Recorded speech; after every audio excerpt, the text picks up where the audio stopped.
Okay, circles. The equation of a circle is blah, blah, blah. Find the center and the radius. So your center is actually pretty easy to find because it's just the opposite of what's in the parentheses. And if there is no parentheses, let me write the center right here. If there is no parentheses, you just use 0. So this would be 0, 7. And then for the radius is just this number square rooted. So that means that the radius is 6.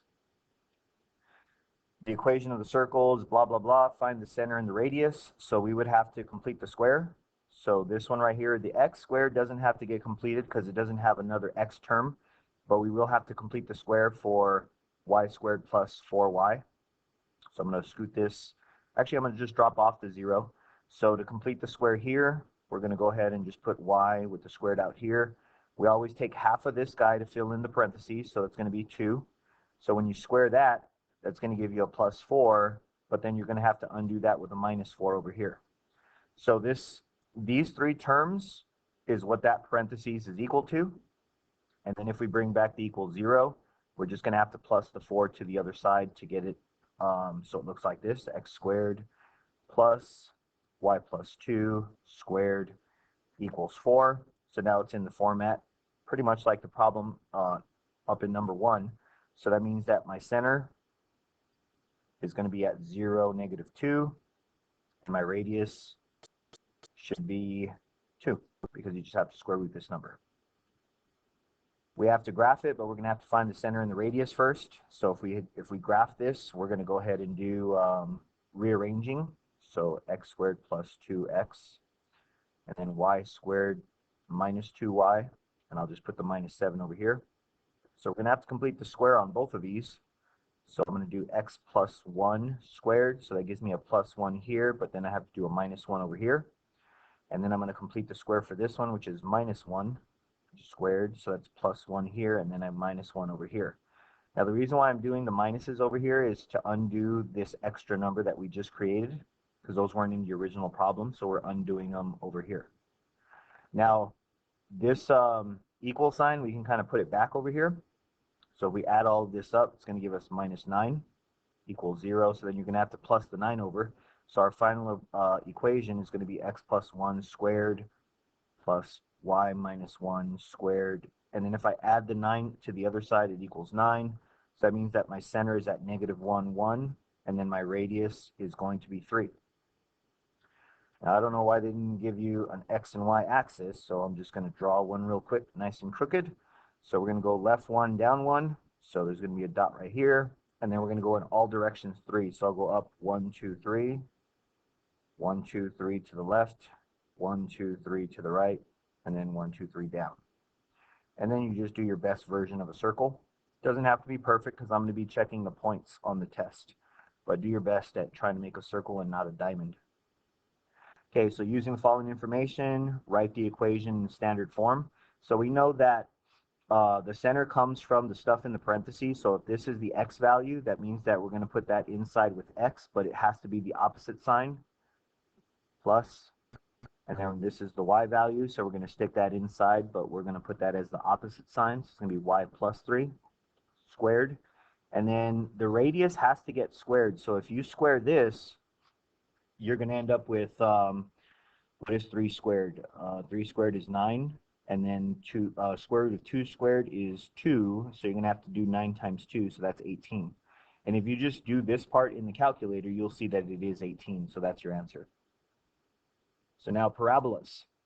It says the equation of the parabola is blah, blah, blah. So first is the vertex. So my vertex, that's going to be equal to, what do we have here?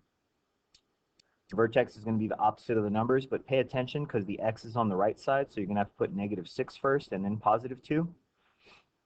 They want the focus point. So to find the focus point, you set 4p equal to 4. It's always set equal to the number in front. So we divide by 4.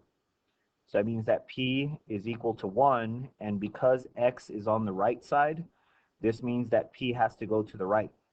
So our focus point is going to have to go right 1, so that means that we're going to have a point at negative 5, positive 2. And then the lattice rectum length, the lattice rectum is the distance all the way across once you graph across the focus. And basically, that's just this number here. So the lattice rectum length should be 4. The next one says the equation of parabola, however you say it. So we got to reorganize this stuff. So you'll notice that the y squared is on the left side. So we want to keep the squared on the left. So I'm going to put y squared minus 8y on the left. Now these two, we don't want those on this side. So I'm going to go ahead and move them to the other side. And in doing so, I'll put them way over here. When I do that, it's going to turn them both minus, because you're going to have to subtract 2x and subtract 18. So we're going to have to complete the square here. So I'm going to have y minus 4 squared, which makes a 16. So this parentheses is all of that stuff, and then we're going to have to do a minus 16 right here. So I'm going to bring down the minus 16, and then I have minus 2x minus 18, and then I need to subtract 16. Or not subtract, I have to add it, because it's the opposite to get it to the other side. So if I have my like terms here, this is going to give me negative 2x, and then that's going to give me negative 2. And then I have my y minus 4 squared, and then I almost have everything I need. So I'm supposed to have parentheses on the right side, so I'm going to go ahead and take out the negative 2. So that means I'm going to have negative 2 in the front, and then I'll have x plus 1 in the parentheses, and then on the other side we'll have y minus 4 squared. So they want us to find the vertex. The vertex is going to be located at negative 1, 4, because x has to go first and y has to go second. And then to find the focus point, you're going to have to take 4p and set that equal to negative 2. So if you divide by 4 on both sides, that means that p is equal to negative 1/2, which is 0.5, same thing. And because x is on the right, that means that the focus point has to go left 0.5. So my focus, if I'm already at negative 1 and I go left 0.5, that puts me at negative 1.5. And then 4. Okay, this one they want us to graph it. So again, I'm going to draw some nice and crooked x and y axis. And then we're going to find the vertex. The vertex is going to be, what is that, negative 2 and negative 5. So we're going to go left 1, 2, and then down 5, 1, 2, 3, 4, 5. So that's my vertex. Now this guy right here tells me that the graph is going to open to the right. So when I find my focus point, I'm going to do 4p equals negative 12. And this tells me left or right, but then the sign in front tells me which direction specifically. So this graph would actually be opening to the left. So that means p is equal to negative 3. So we're going to have to go left 3 to put the focus point. So 1, 2, 3. So there's my focus. Now because there's a focus on the left, I have to put the directrix on the right. So I'm going to go 3 to the right, and then I'm going to draw a dotted line to represent the directrix. And then because we're 3 away here, I'm going to have to double that and go up and down. Then that's going to show me how wide to draw my arms.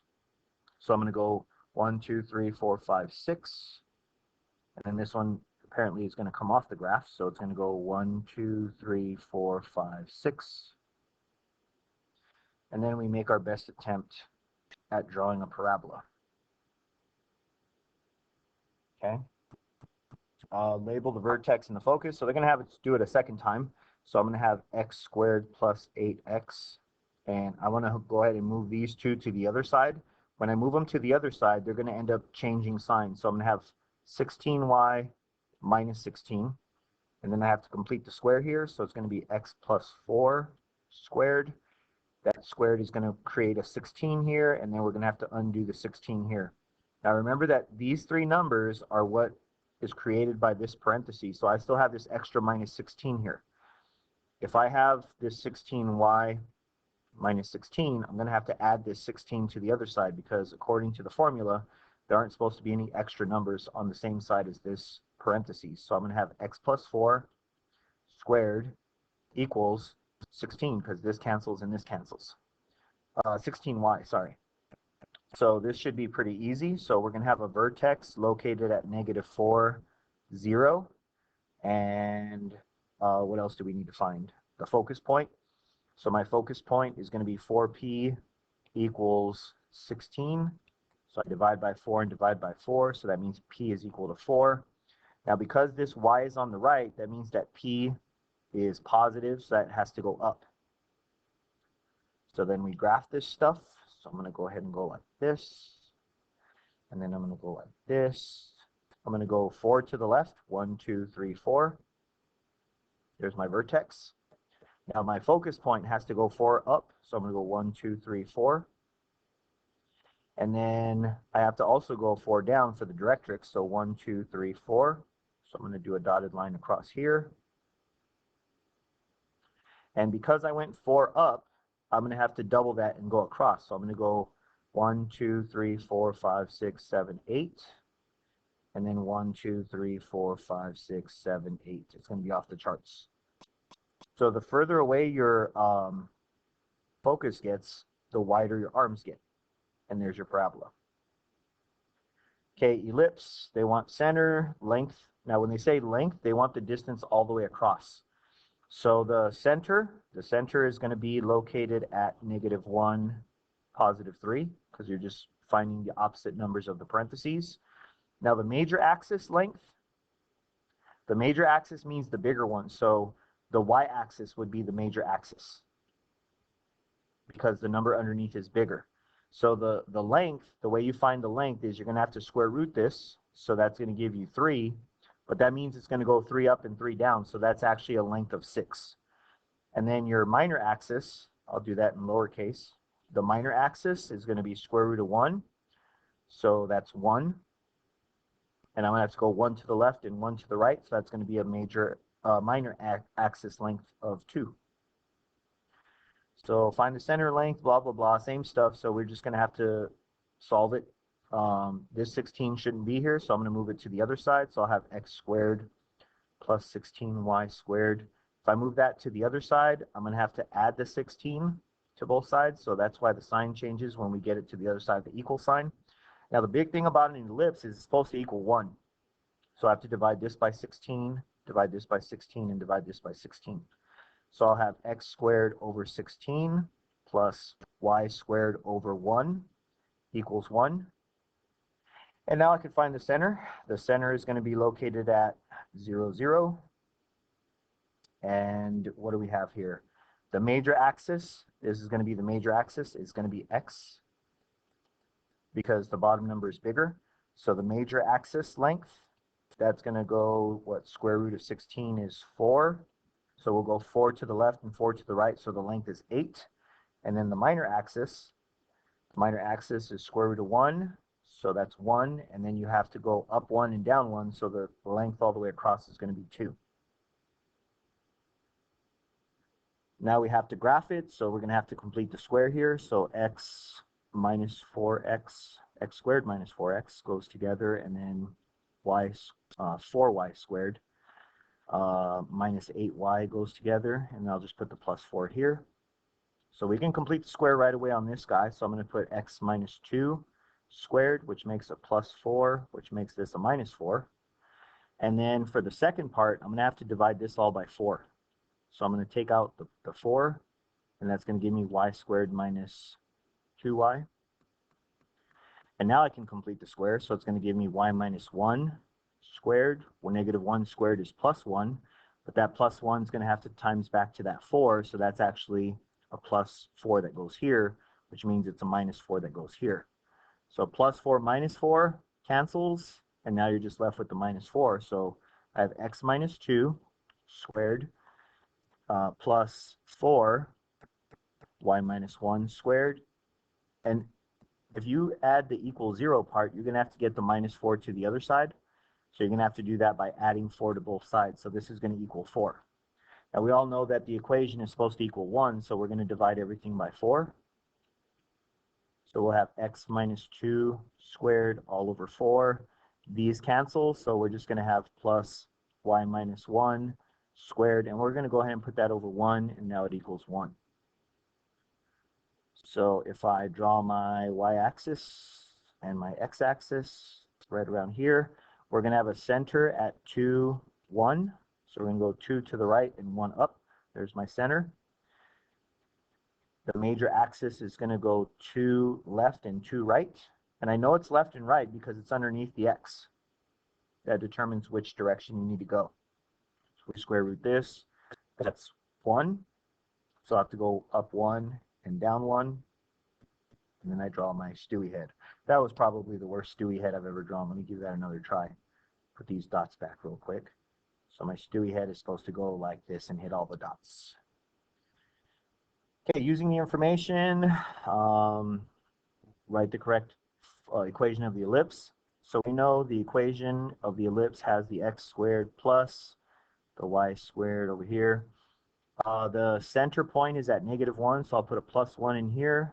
And the y value is -2, so I put a +2 in here. The major axis length means all the way across. So if I divide this by 2, that means we're going 13. And then it says that the major axis is the x-axis. So we're going to have to take that 13 and square it, which is 169, and put that underneath the x. And then the same thing with the minor axis length. The length is 10, so I'm going to have to divide that by 2. So that's 5 up and 5 down. And so when I put the 5 in, I have to square it. So that's going to give me 25, and then that just equals 1. Okay, last shape is the hyperbola. They want the lengths of the transverse axis and the conjugate axis in the center. So the center is easy. It's -3, +5. And you'll notice this is the only one that has the minus sign. So that's pretty nice. And then the transverse axis is always the first one. It's always the one that's positive. Not positive in here, but positive in the front. See this one right here, we talked about the negative earlier. So this one right here, this is going to be the conjugate axis. So the length, you're going to have to square root it, and you're going to have to end up with a 4 there. So that's going to be 4 to the left and 4 to the right. So that means that your transverse axis length is 8. And then your conjugate axis length is going to be the square root of 4, which is 2. So you'll go 2 up and 2 down because you're underneath the y. So that's going to be 4. Then we have to find all the stuff. So first of all, we're going to move this over. So we're going to have 9y squared minus 4x squared equals 36. These equations, they have to equal 1. So we'll divide by 36 on both sides.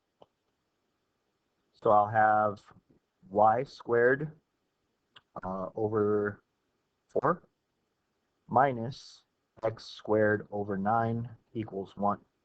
So the center is easy on this one. And if there were actual numbers, you got to be careful because now x and y are not in order.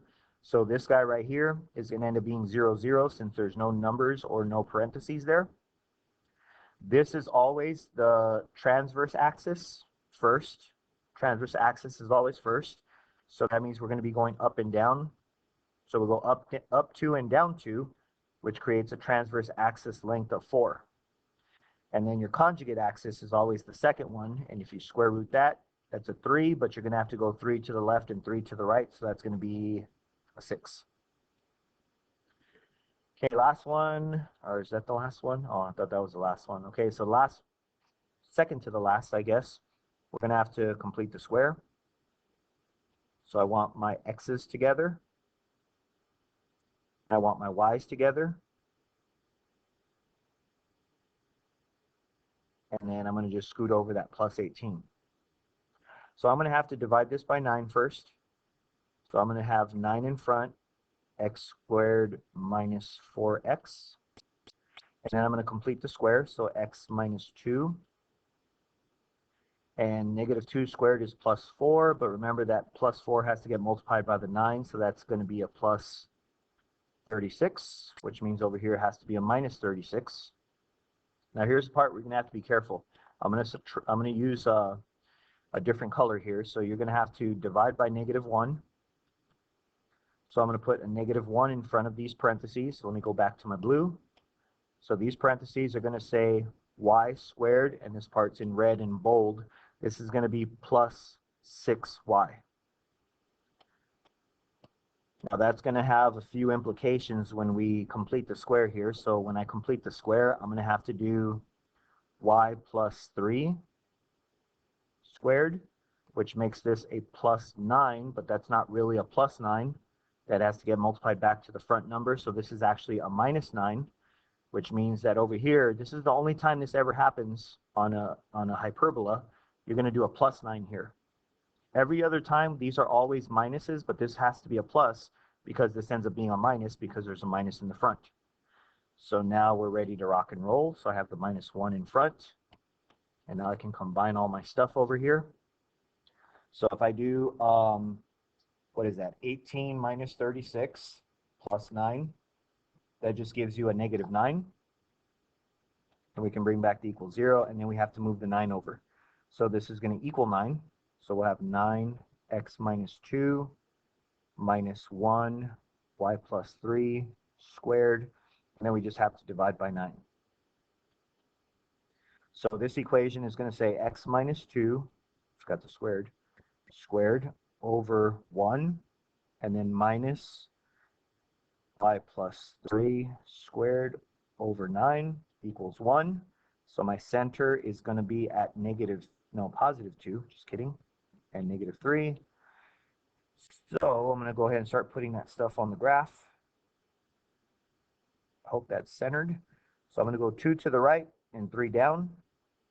That's my center point. Now, my transverse axis is going to be where the vertices are. So if I take the square root, I have to go 1 to the right and 1 to the left. And then when I do my conjugate axis, I square root that. That's going to give me a 3. So I'm going to have to go 3 up and down. And I'm going up and down because this is y. So I go from the vertex, I go up 3, 1, 2, 3.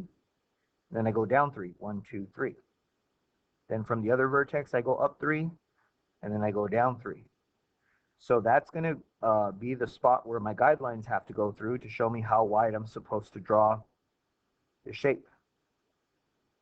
So I draw my guidelines all the way across, and now I can draw my actual shape. So I just kind of curve and go along this guideline right here. So it's a pretty wide one.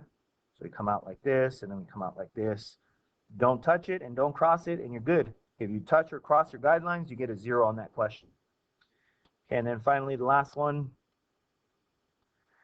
So we got to write the equation. So we have to put the center in. But before we can do that, we have to know which way the transverse axis is going. So it says transverse is parallel to x. To y. So what that means is y has to go first. And this is going to equal 1. The center has an x of 3, so I'm going to go to the x and put a minus 3. The y is negative 1, so I'll put a plus 1. The transverse axis length, transverse is first, so we have to divide this by 2. That's going to give me a 9. So then I have to square it because the formula says a squared at the bottom, so that's 81. Divide this by 2, so that's 11. Conjugate axis length is the second one. 11 squared is 121. So that's the review. Hopefully that helps you guys do pretty good on this test because there are no test corrections.